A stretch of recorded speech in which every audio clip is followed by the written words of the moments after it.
Depending on which one you're listening to, either version 2 or version 1, there's going to be some different warnings. For version 1 is pregnancy, blood, and gore, which is going to be in both. But anyways, I hope you guys enjoy, and this is version 1. Both of you laid in bed, the warm sun on both of your skin, enjoying the cuddle of each other. Time being nothing to the both of you. I wish we could be like this forever, Bakugo said, then kissing your forehead. You began to giggle. Well, any day now, there'll be 3 of us. You said you could feel Bakugo place a hand on your belly. I still can't believe you won't tell me the gender. He tissed. You giggled once more at his childish behavior that you growed so used to. Well, you said you wanted it to be a surprise. You tapped his nose. Yeah, I take that back. He spoke, smiling at you. Well, I need to get up. My back is killing me. You spoke, getting up from the bed. You could hear Bakugo grumble as you got up. Yeah, I know. You want cuddles, but we have the big day today. You giggled. I'm going to see Fita so I can get ready. You said, going to the door as Bakugo got up. You walked through the halls. Flowers smelling so perfect. The sun shined so warmly. Well, it had been summer, so yeah. You opened the door. Fita had been looking through dresses and trying to pick one for the special party. You may be asking, why is it so special? Well, it's where the whole kingdom will find out the gender of the empire's new ruler. Oh, Ian, what do you think? A light crimson red or a ruby red? She asked, showing you the 2. The crimson dress was filled with gorgeous lace floral design, and the ruby red one, was studded with rubies. How about something simple? You asked.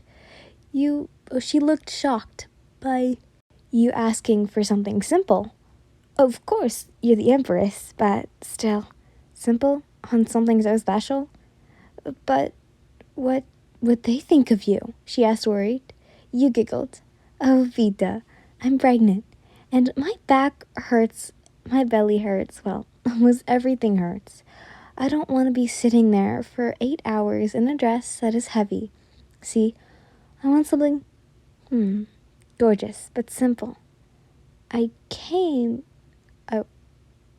be in for 8 hours, you giggled.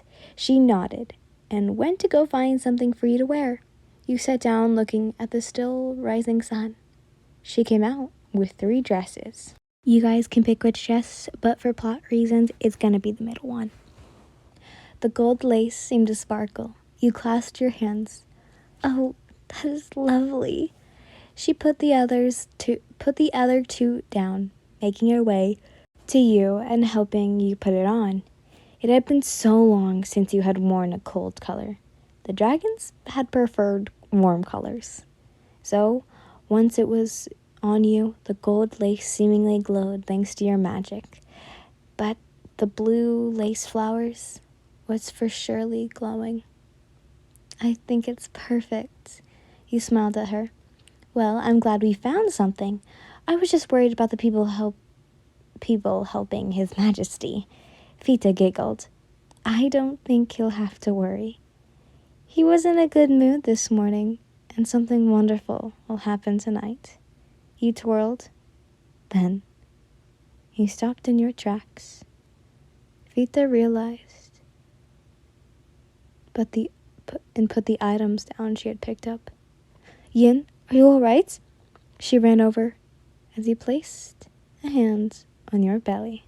Yin, please, are you all right? Bakugo came rushing in the room you both shared, seeing Fita help you up to drink some soup. He came rushing to your side. Are you all right? Bakugo asked, holding onto one of your hands. You smiled at him. I'm all right. Koyumi is too. Bakugo looked at you shocked. A tear rolled down down his cheek. Would you like to see her? She should be back any minute now. Bakugo was seemingly crying, holding your hand to his forehead. It wasn't of sadness, but of pure happiness. Your Majesty, if you want, I can go get her. Vita spoke to you. Please do. Vita got up and walked out of the room. Katsuki, everything will be okay. She's all right. He laid your hand on his cheek, making him look at you. Koyumi is such a beautiful baby. Vita then walked through the door, holding the little baby in her arms. See? Vita then let you take the baby in your arms, showing her to Bakugo. Can I hold her? He asked. His breath was trembling, like he didn't want to hurt her, even with a simple touch. You gave Koyumi to him holding her close to his chest, smiling. But sadly, since it wasn't the warm embrace of her mother, she started to cry, her little whimpers making you want to hold her close to your chest. Bakugo saw this and gave Koyumi back to you, her slowly settling down, feeling the nice warmth of her mother, with both of you smiling at each other, with the thing you both loved the most. She won't be coming. Everyone was frozen in shock at the words that came from Bakugo's mouth.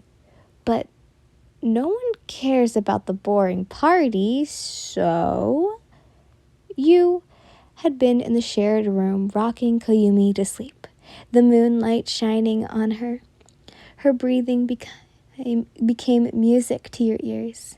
You felt bad for not going to the party, but you just want to relax after what happened today. Baby. She had been perfect, beautiful even. You could tell many would seek her attention in the future.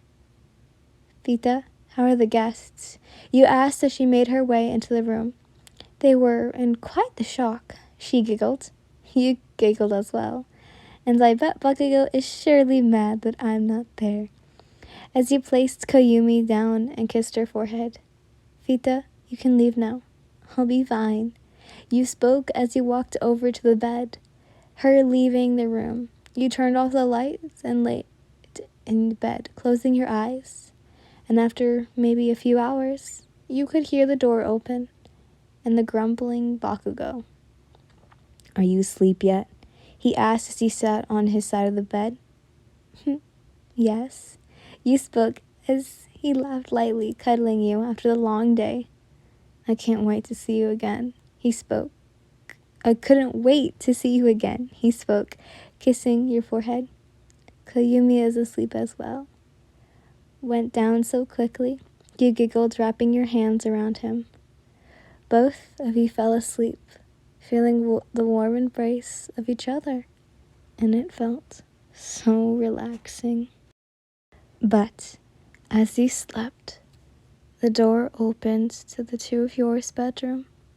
A man walking in and going towards Koyumi and reaching out to slowly stroke her cheek with the back of his hand, slowly moving down to her neck, wrapping his arm around her tiny neck, her body seemingly turning to dust. That night, you swear not a peep was given from Koyumi, so when you woke up to see Bakugo and her gone, you got worried, leaving the room in your nightgown. Vita, you ran to her, grabbing the sides of her arms. Is everything all right? She spoke worried. Where's Bakugo and Koyumi? You were taken aback when she started giggling. He and Koyumi are outside in the garden. I was there when he told you. You let go of her, walking to the garden. As you stepped out, you saw Koyumi in Bakugo's arms. You could see she was wearing a beautiful dress with what looked to be strawberries. He had been smiling down at her with a flower in hand as she reached for it. Katsuki, don't scare me like that. You ran to him. He looked at you, worried, as you were crying on his shoulder, one of his hands coming around you and holding you close to him. What's wrong? He asked, turning to you. I had a dream where Kiyumi was killed in the very room we were in. You cried more, making his shirt wet. Please, let me hold her. You cried as you clung to his shirt. Here you go. He let you take her into your arms, holding her tight in your embrace, crying. She only looked at you, confused, reaching out to hold your nose, not realizing what this was doing to you. Bakugo held you close, as his mother had the same dream all those years ago, but it was, surely different. Bakugo didn't want to say a word as you cried in his arms. Vita, from the entrance, worrying for you, holding one of her ribbons, walking over to you and tying the ribbon around her little arm lightly. Both of you looked confused as she started to speak in a quiet voice, speaking in a language you've never heard. Bakugo quickly got up and grabbed her into the air. Your little Kiyumi's heartbeat died down till it was nothing. You screamed once you realized that her heartbeat was gone, crying in pure pain. What the hell did you do to her? Bakugo spoke to Vita. I made it sure no one will remember her but us, and she was somewhere in the world. She gasped out. That's when you felt her heartbeat come again. But she didn't cry. She didn't squirm. All she did was yawn. Bakugo looked back at you and Kiyumi, then to Vita. Then what the hell? Steamy air coming from his nose. This is not her, but just a body. She coughed out. Bakugo let her go, her holding her throat.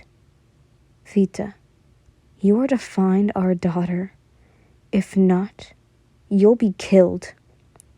Vita quickly got up and ran out of the garden. Meanwhile, a young dragon girl walked through the forest of Halbin, a forest only for dragons and the royal family's guests. As she was walking, she could smell probably the sweetest flowers she had ever smelled. Walking to the flowers glowed in the sun, but to her surprise, a baby laid in the middle of the flowers. She couldn't just leave the poor thing there, so she walked up to the baby and picked her up, taking her home to be safe.